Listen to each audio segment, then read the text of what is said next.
Most of us go through life pretending that we're satisfied where we are, pretending that everything is okay, pretending that we don't have any special goals or ambitions or desires, when really deep down inside we do really want more. Find out what it is you want and go after it as if your life depends on it. Why? Because it does. It's time for you to look within yourself and decide that I'm in charge of my destiny.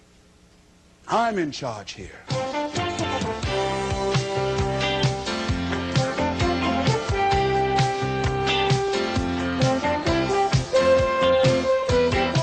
Les Brown believes that you have the power to change your life, and he knows what he's talking about because he's done it.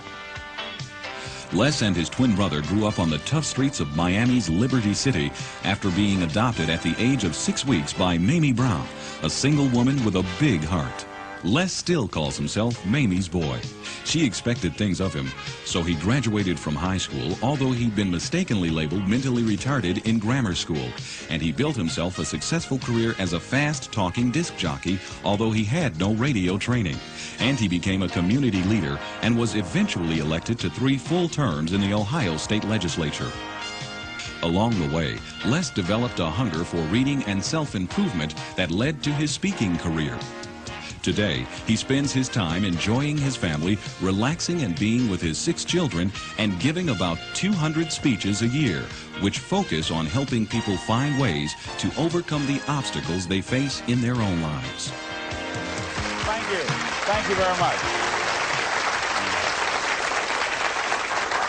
How many of you thought about some things that you know that you deserve or you want out of life or you would like to enjoy experience, and you found yourself blocking yourself? Raise your hand if that ever happened to you before. All right, very good. Here's what I want you to do. Shake somebody's hand on your right and your left, and here's what I want you to say. Whatever you're seeking, it's seeking you. It's seeking you. You can have it. You can have it. Give yourselves a round of applause, all right?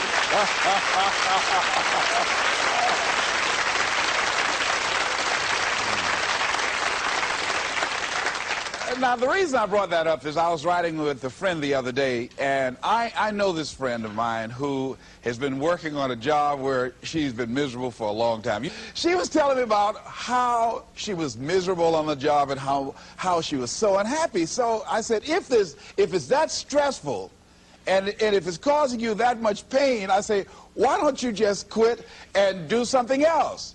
And she said something that really put her in the chorus line with a lot of other people. She said, I would, but. And then I started thinking about that. I said, let me take a poll. So I started talking to other people, and I would ask them what they were doing. And I said, but is that your passion? And they would say no. I said, then what's your real passion? And they would tell me what their real passion was. Then I said, well, then why aren't you doing what you really want to do? Oh, I can do it, but. And they would continue on. So this word, but just kept on coming up. And then it also has some friends like woulda and coulda and shoulda. And one day, I'm going to have my own business. Those people who talk about one day I'm gonna. Some of y'all know some of those one day I'm gonna people. Raise your hand. Some of you get up in the morning and look in the mirror at that person. I just tease it, all right? So how is it that many times we block ourselves and we use these words almost like we're in a trance, like we're sleepwalking through life, that we find ways to cancel out our dreams? And I think that but is a dream killer, that a lot of things that we want to do, a lot of places we would like to go, a lot of things we would like to experience, and we just stop at but, and we build a case. In fact, I was reading something the other day that talked about but. It says, but is an argument for our limitations. And when we argue for our limitations, we get to keep them. See, but will cause you to procrastinate. But will cause you to hide out behind fear. But will cause you to come up with all type of excuses that you can validate your inaction and not acting on your dream. And right now, more than ever, people need to look for ways to live their dream. People need to look for ways to make it on their own. There is no such thing as job security. There's no such thing as a storm-proof or tragic-proof life. There are no guarantees today, ladies and gentlemen. The illusion is gone. There was a time when we graduated from high school, you were told, go to college and get out, and you go and work for a corporation for 30 or 40 years. They'll give you a gold watch and you'll retire. Special announcement, that day is gone. That day is gone, never to return again.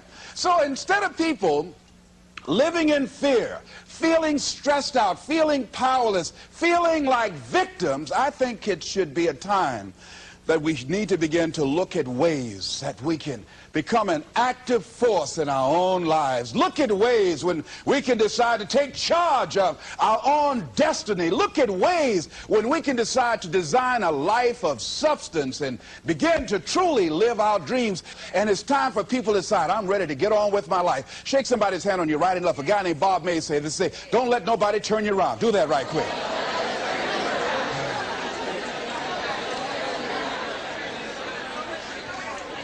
Now, you know, a lot of people say, I'm going to live my life one day when things get right. When I get all my bills paid. When I get my feet on the ground. I say, what have you been walking on? Always something there to build a case on why you can't move on, why you can't grow to the next level, why you can't begin to manifest your greatness, why you can't begin to live life on your terms. Always something there to block you, to keep you where you are, and keep you from beginning to develop your true greatness. Always some fear. How do we handle it? And I'm saying that if you've been hiding out behind but, if you've been using the fact that you don't have enough money or you don't have the education, take it head on. Go get the education.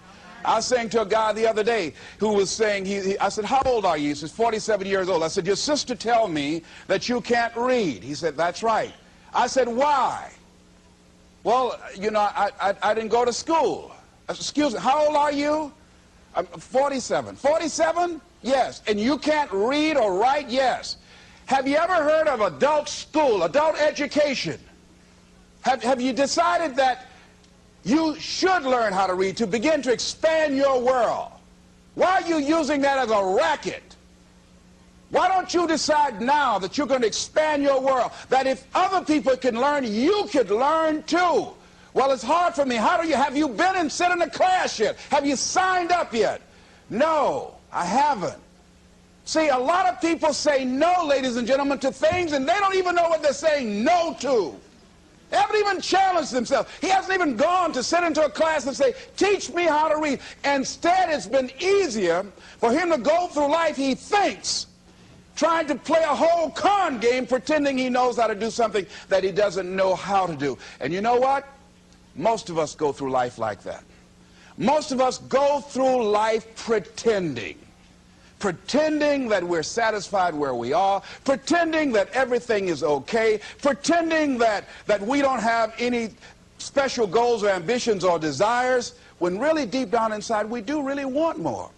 But if you look at our behavior, if you judge based upon what we do, that really will tell you some true stories about people, because you have to judge a tree by the fruit it bears, not the fruit that it talks about. See, a lot of people pretend that they want more out of life, but all you have to do is watch their actions. That will tell you something. So I used to pretend that I wanted to lose weight, but how could you tell I was pretending? Watch me when I have a piece of sweet potato pie. See, I was pretending that I really wanted to lose weight. No, all you do is watch what I eat. I'll tell you what I'm seriously committed to.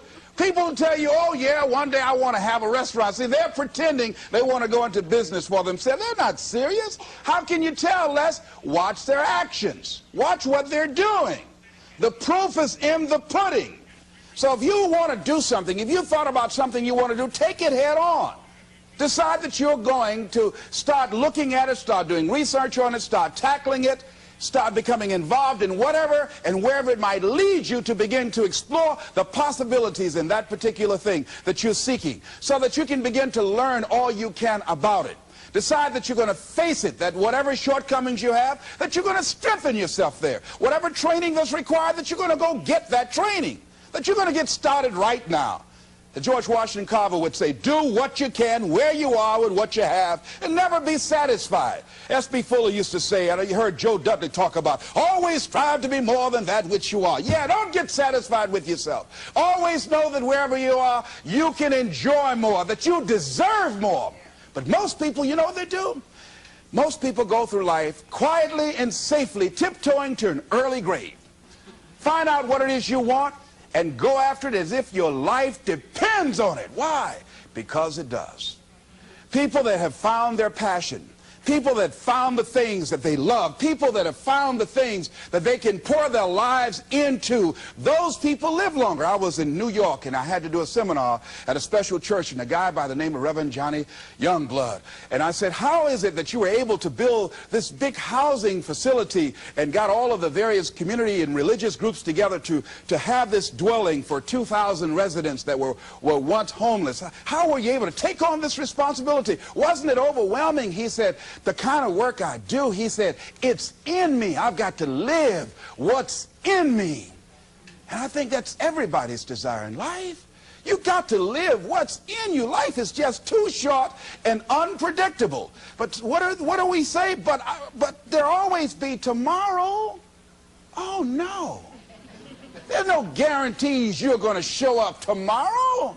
There are a lot of people who were here yesterday that they're not here today. There are a lot of opportunities that were around yesterday. They're not here today. Oh, you can wait, but you know what Abraham Lincoln said? Well, good things might come to those who wait, but only the things that have been left over by those who hustle.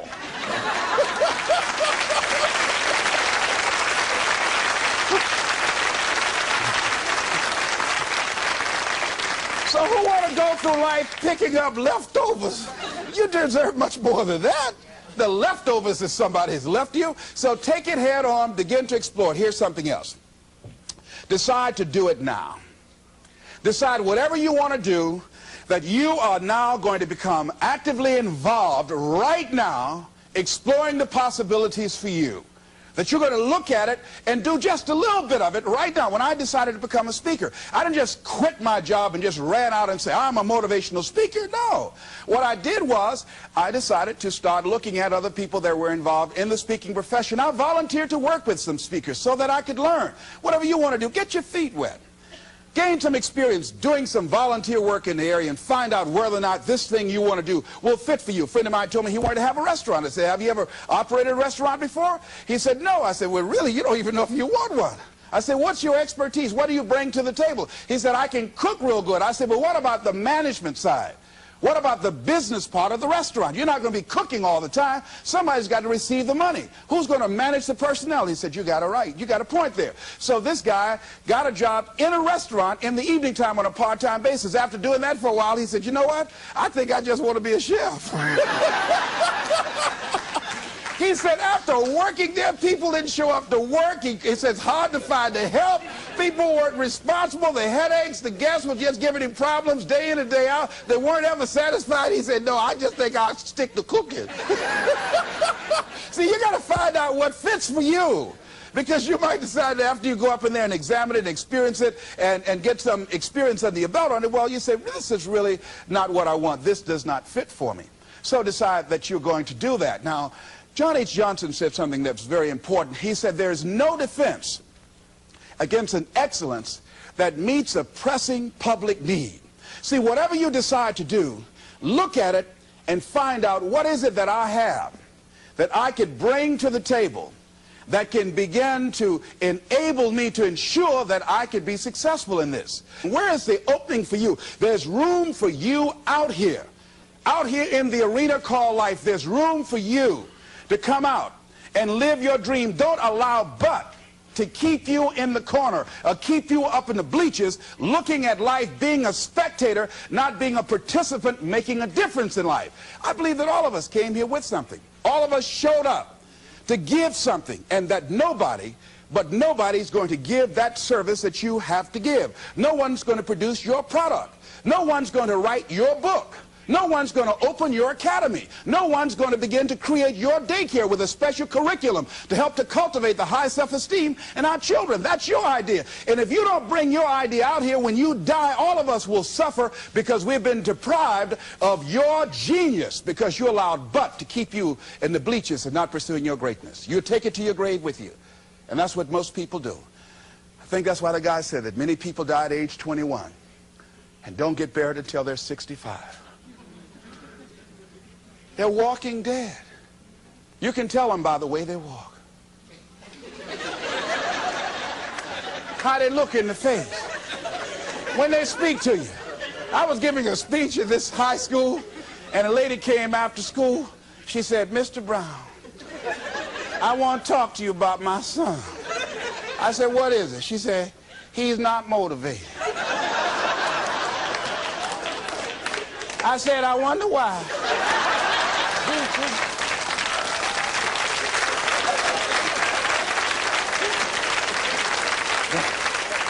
You got to have energy, ladies and gentlemen. You got to have life. If you're excited about what you're doing, even in the area of selling, you know people don't buy because of logical reasoning. People buy because of your way of feeling. People don't like to be around dead people. No, let the dead bury the dead. No, keep them away from you before they grab you and want to hold on to you. So the fact that whatever you do, you want to be excited about it. You want to have the kind of excitement that is so contagious that people want to be around you.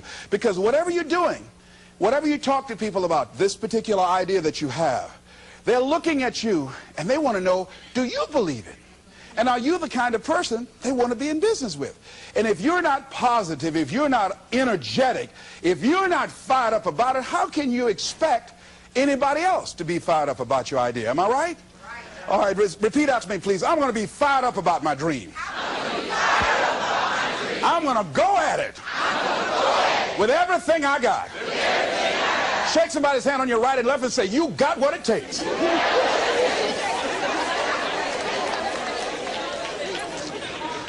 There are a lot of people who say, "But I tried once or twice and it didn't work out." And so they use that as an excuse not to ever come out again. Guy said, if at first you don't succeed, you're running about average. So if you have come out here with an idea and it didn't work out 2 or 3 times, well, that's all right. You're running about average. You know, I heard something, a jarring question. It says, why is it that people prefer known hells to unknown heavens?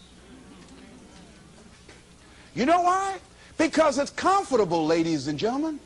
I remember I was in a service once, and I heard Dr. Johnny Coleman give this example. She talked about a man who had been captured behind the enemy lines in a war and was sentenced to be killed or another option. The captain said to the guy, "Listen," he said, "tomorrow morning at 6 o'clock you can face the firing squad, or you can go out this door over here." And the guy said, "What's out the door?" He said, "No one knows. All we can tell you is just unknown horrors." He thought, and the next morning he selected the firing squad. After the shots rang out, the captain's secretary said, "What's beyond that door?" And he said, "Freedom." But very few people would select to do it because it's unknown. A lot of people never do the things they want to do. A lot of people stay on jobs where they're miserable. I read an article called, "Is Your Job Making You Sick?" A lot of people, some of y'all know about that already here. So go on and say amen. It's all right. That one lady told me, she said, when I used to go to work, she said, when I stepped in the door, it felt like a refrigerator dropped on my shoulders. How many of y'all understand that kind of feeling?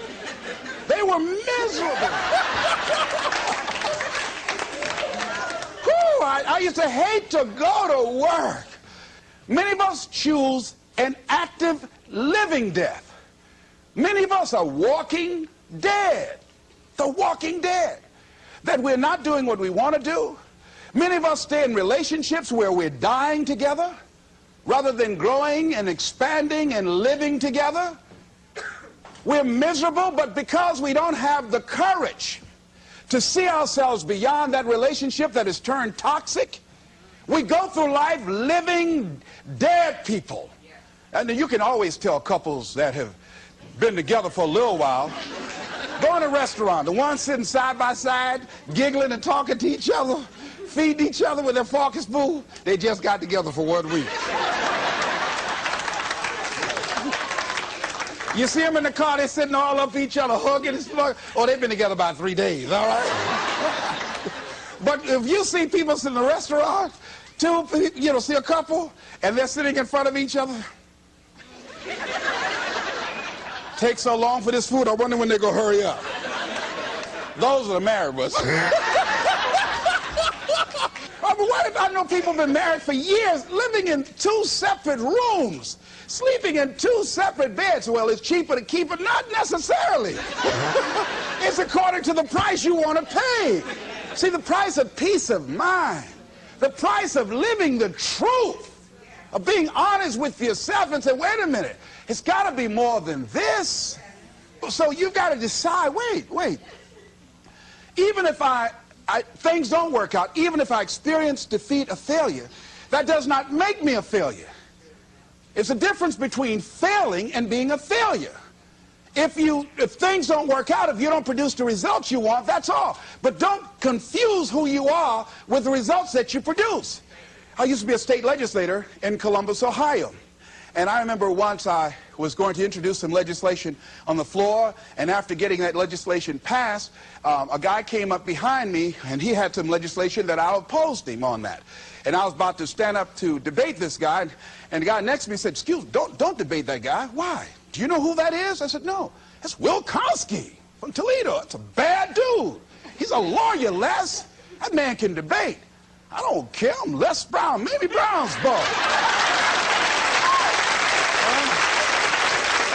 Here's what I learned. When you win, see, if I win a debate, I win because of what I know.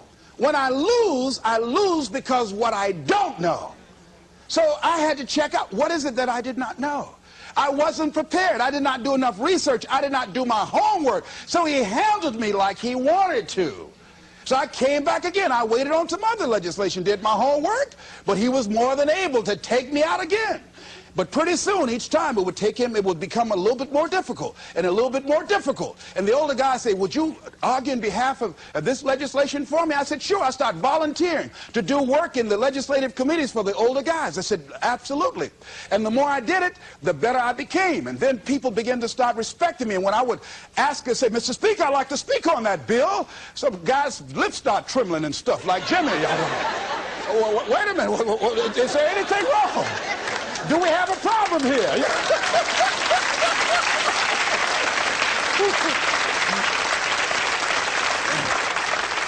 But if I wasn't willing to be humiliated, if I wasn't willing to allow myself to be embarrassed, if I wasn't willing to be debated and defeated, if I wasn't willing to look at it and say, well, I'm just not good as I'm going to be. You know what that lady say? Lord, I ain't what I want to be, ain't what I'm going to be, but thank God I sure ain't what I was. Doesn't that make sense?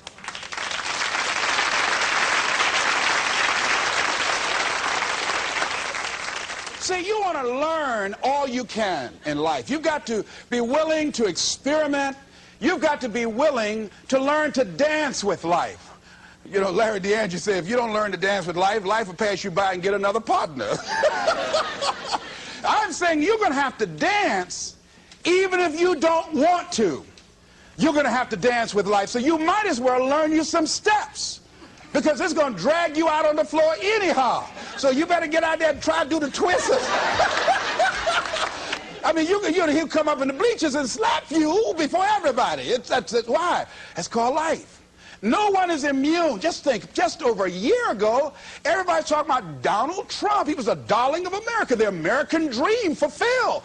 Just over a year ago, less than 2 years.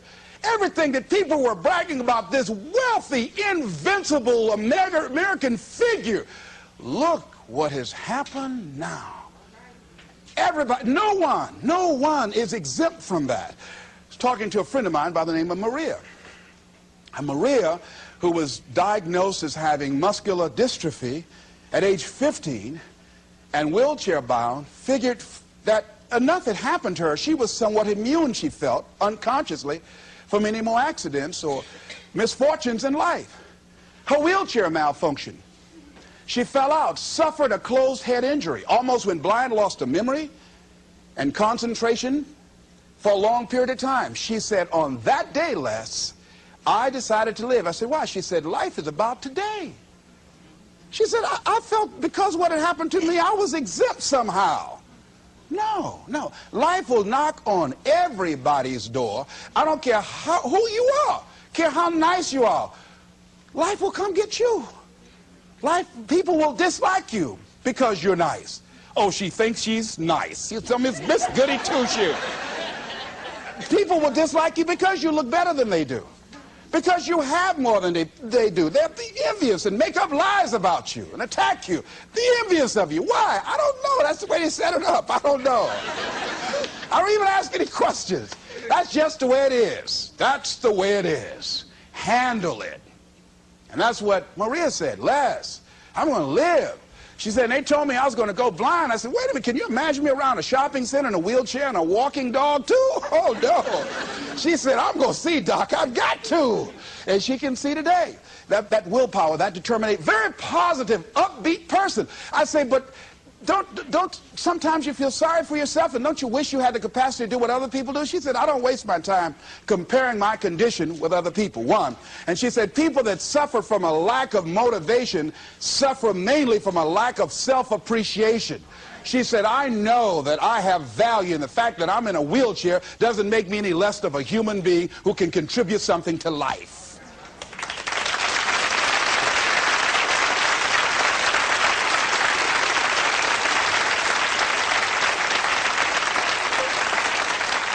And I'm saying that all of us can begin to affirm that my life is worthwhile. Doesn't matter what I've experienced.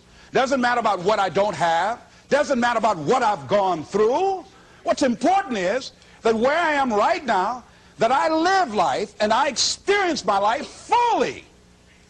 She said, Les, before the accident, I wasn't living 100% of my life. I said, what were you living? She said, around 20%. And I said, you know what? I said, I know what that's like. See, if you go through life holding back, and most of us do, most of us, if we ask ourselves, have we done all we can do? Most of us will have to answer, no, we haven't. We've been holding back. We have ideas that we don't act on, things we want to do. We're afraid to take chances. We go through life trying to seek security and not coming outside of our comfort zone, and we take most of our stuff with us to the grave. And I'm saying that the fact that you're still here, that you're still breathing, you've got some more work, and you owe it to yourself. You owe it to yourself. So when you get up in the morning, that you can look yourself in the face and say, hey, I'm living my life on my terms. That's important.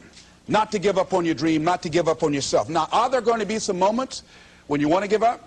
Yes. Will there be some moments when it's going to seem like it's impossible? The pain that you're experiencing, the disappointment that you're experiencing, that you're going to say, it's not worth it? Yes, that's going to be right there for you. It's going to be in your face, telling you to go back. You're going to start listening to the buts, and buts will have all kind of help and support from your family members and friends saying, I told you, fool. You're going out to this positive thinking stuff. Look at you now. Now, here's what you discover when you're real good at what you do. A lot of people will find you to be a threat. They won't hire you. Oh, they want people in there they can control or dominate. So if you're a high-powered person, sometimes that can be a liability for you. So it was difficult for me to get a job in broadcasting. Did not get a job in broadcasting. Had to take another route. Had to begin to use my talents and abilities in another area. Wherever you are right now, I'm saying to you, you've got at least 3 or 4 or 5 talents that you are not even aware of right now. And you'll never be aware of them unless you come outside your comfort zone and challenge yourself to develop your talents and abilities, to see what it is that you might have a knack for, that you haven't discovered as yet. See, most people never discover their true potential or their other talents and abilities because they figure that they're one-dimensional. And they don't try and stretch themselves and learn more. Guys say, he who learns the most earns the most. See, if you start learning more things and finding out and experimenting with your life and finding out what else fits for you, here's what you discover, that as you start working with it, and the more you do it, the more you realize other ideas coming to you, the more creative you can become. And then you say, wait a minute, you know, this comes much more easily than I realized. A guy said to me, he said, if you develop your gifts, see, you like to talk, you like people. I said, yeah. He said, if you develop your gifts, he said, your gifts will take you a long ways in life. And ladies and gentlemen, I tried to do everything. I used to be a disc jockey, state representative, community activist, used to do public relations work, used to promote shows, used to be an MC in a nightclub, used to own a nightclub, the Pink Pussycat in Columbus, Ohio. I did everything, sold insurance, you name it, door-to-door salesman. I did it all. But finally, I decided to focus my energy. I looked at all my talents and abilities. I said, well, I've got to just find what's my one thing, what's my trump card, what's the one thing that I do better than I do anything else. I said, well, I like to do a lot of things. I like to promote, I like the MC, I like to talk, I like being a disc jockey, program director, I like being a community activist, I enjoyed being a state legislator, but I had to find one thing, and I found that one thing. I decided I was going to develop myself as a speaker. And I started following other speakers around. I started doing research. I would read about Marcus Garvey, Frederick Douglass, Booker T. Washington, Winston Churchill. The truth is incontrovertible. Any great speakers, I would follow them and watch them. I'd be in the back just checking them out. Used to watch Billy Graham on television, turn the volume down to watch his hand movements because he's so expressive with his hands. I just became a student of the area that I wanted to become involved in. I would go to the motivational rallies, join the National Speakers Association, and watching all these guys. And then I would work and practice in other areas and developing my own style. Sometimes I would imitate other guys, and eventually what you'll begin to do is that you emerge and develop your own style as you do it and work with and work with and work with and work with it. And I say to you, that is so exciting. People that are working on their dreams and developing themselves, they have a different kind of walk. They have different kind of energy. You can tell in the tempo of their conversation, they walk differently. They have a lot of energy. They have a glow about them. People that aren't working on their dream, see, you can tell in how their movement, their body language, their voice conversation, they're real slow. Hey, I'll just call. I wasn't doing nothing. Thought I'd call you. Well, don't do that over here. They look at a lot of television. What's on? I don't know. I'm just looking. You know? No, you got to watch this. You don't want to be like that. You want to actively be involved in creating life and making it exciting for you. See, if you watch the news all day and read what's happening in the newspaper, you'll be scared to come out your house. Am I right? You'll be scared around here.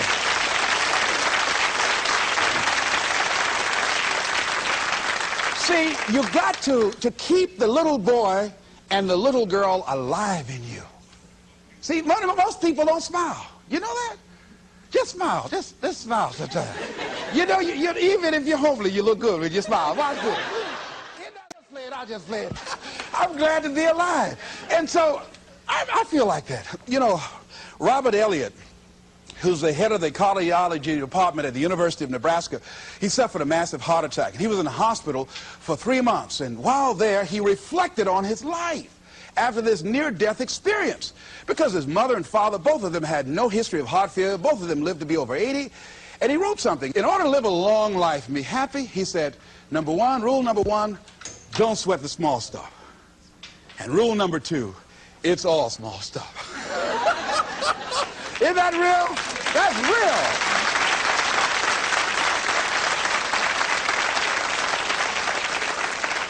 See, if you're working on your dream, sure there are going to be times you're going to want to give up. Sure there'll be times in life I'll knock you down and catch you on the blind side.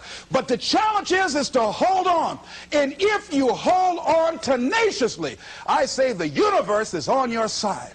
A way will come out of nowhere. Someone will step forward and help you. Just a blessing. Who are you? I don't know, but thank you for coming. Hey.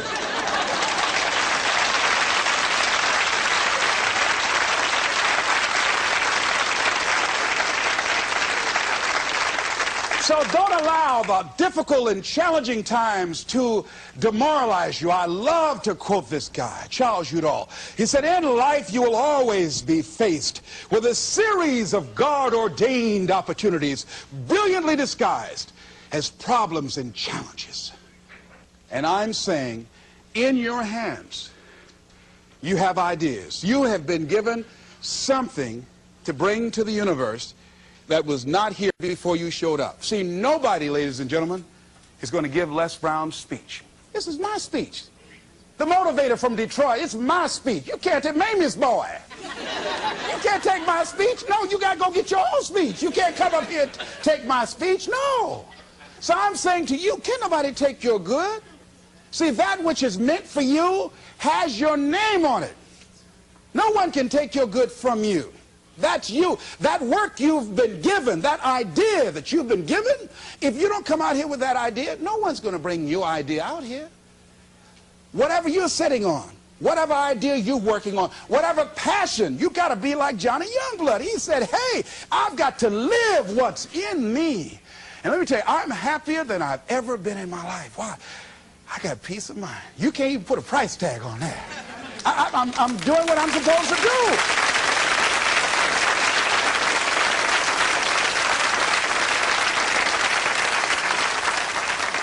And I say to you, the universe is calling you. A young lady wrote me a letter once after hearing me speak in Detroit, and I had just finished working with some kids, and it really was a short letter. It was a short letter, but powerful. And the letter read, she said, the voice of greatness has called me, and I'm afraid to answer. Ooh. I felt that. I know what it is not to answer. See, I could have been doing this years ago, but I was afraid to answer. I had these buts that I was hiding behind. Oh, let me get ready. Got a friend named Carol, I've been going to school 10 years, got all kind of degrees. Ain't doing nothing in life. You know, I'm saying answer your call. The universe is calling you. Here's something about life. You can't get out of it alive. Hello? You can't get out of life alive. Live now, like Maria said. Live your dream now. So, the other night I had a funeral, and I don't mind doing it again. We buried Bud.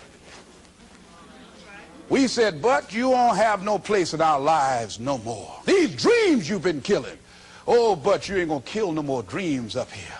Everybody repeat after me. Bud, get out of my life. I don't need you no more. Don't come back here. Shake somebody's hand on your right and left and say, keep him away. Keep him away.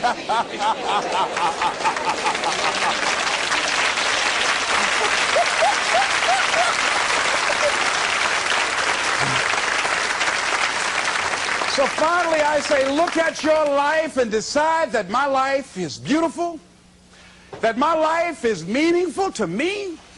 I'm not exactly sure what I want to do, but because my life means so much to me, and there are no guarantees in life, I'm going to live as much as I can each day. I'm going to do what I can where I am right now. And whatever I shared with you, I read a book called It Works If You Work It. That's what Johnny Coleman said. See, if you don't decide to act on your dream, if you don't decide to make a decision to live your life, if you don't decide to step into your fears, if you don't decide to say yes to your life, it will never work for you. The time for just wishing is past. Time for doing, that's the time right now. Time for acting on your dream, holding on courageously, as Winston Churchill said, and not lose enthusiasm. Time to face yourself and talk to yourself in the mirror. Time to look around and become creative and see what need or service that you can provide with high standards so that people will talk about you being a master at what you do because of the commitment of pride and excellence and high standards that you've set for yourself. It's time for you to look within yourself and decide that I'm in charge of my destiny. I'm in charge here.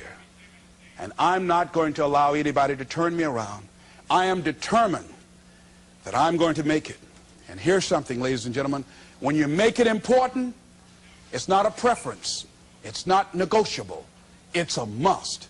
And when you decide, I'm going to do it, regardless of the opposition, regardless of the difficulties, I'm going to make this happen because it's important to me, I'm saying the universe will yield to you and life will never be the same again. Live your dream. This is Mrs. Mamie Brown's baby boy, Leslie Calvin Brown, saying it's been a plumb pleasing pleasure as well as a privilege. Thank you all here. Thank you very much.